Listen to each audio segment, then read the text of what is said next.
Consistent reports from witnesses to the effect that people who acted as though they were in a kind of trance were killing and eating their victims prompted authorities to examine the bodies of some of the victims.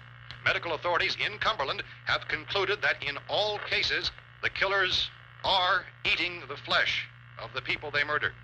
Repeating this latest bulletin just received moments ago from Cumberland, Maryland, civil defense authorities have told newsmen that murder victims show evidence of having been partially devoured by their murderers.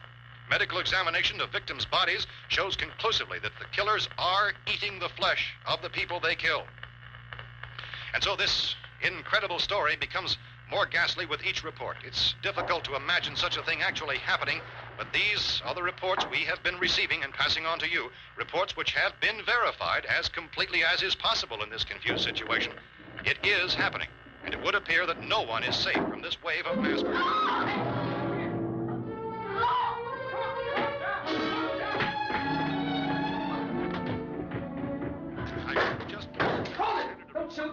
We're from town. City, a radio.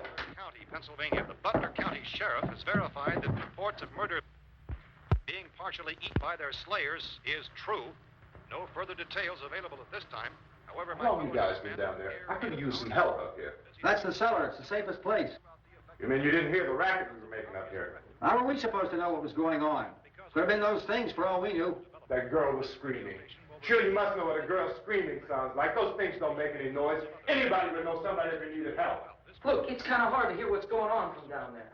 We thought we could hear screams, but for all we knew, that could have meant those things were in the house afterward. And you wouldn't come up and help?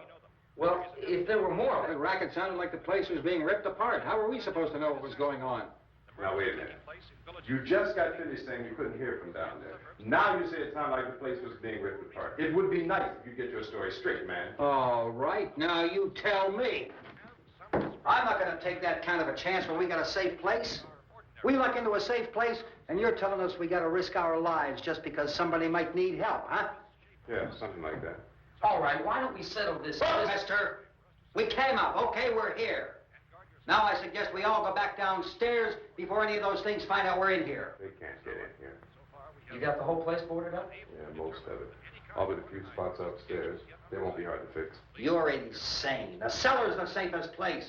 I'm telling you, they can't get in here. And I'm telling you, those things turned over our car. We were damn lucky to get away at all. Now you tell me those things can't get through this lousy pile of wood?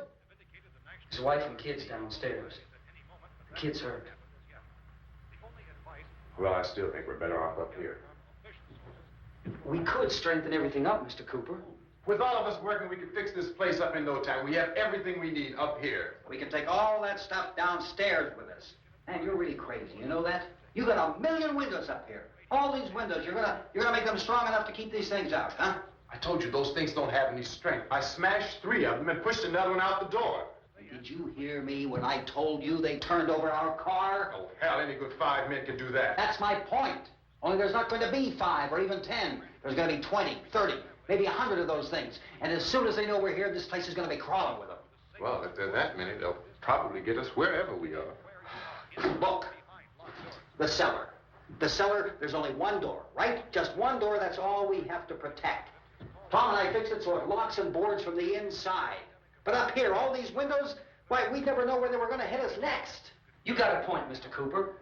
But down in the cellar, there's no place to run to.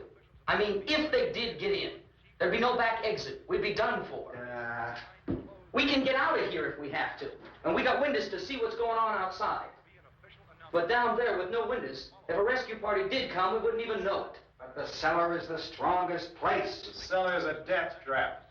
I don't know, Mr. Cooper. I think he's right. You know how many's out there? I don't know.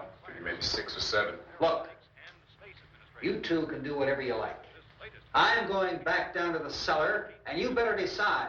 Because I'm going to board up that door, and I'm not going to unlock it again no matter what happens. Now, wait a minute, Mr. Cooper. No, I'm not going to wait. I've made my decision, now you make yours. Now, wait a minute. Let's think about this. We can make it to the cellar if we have to. And if we do decide to stay down there, we'll need some things from up here. So let's at least consider this a while. If you box yourself in the cellar and those things get in the house, you've had it. At least up here you have a fighting chance. Yeah, it looks like about 8 or 10 out there now. There's more than there were. There are a lot out back, too.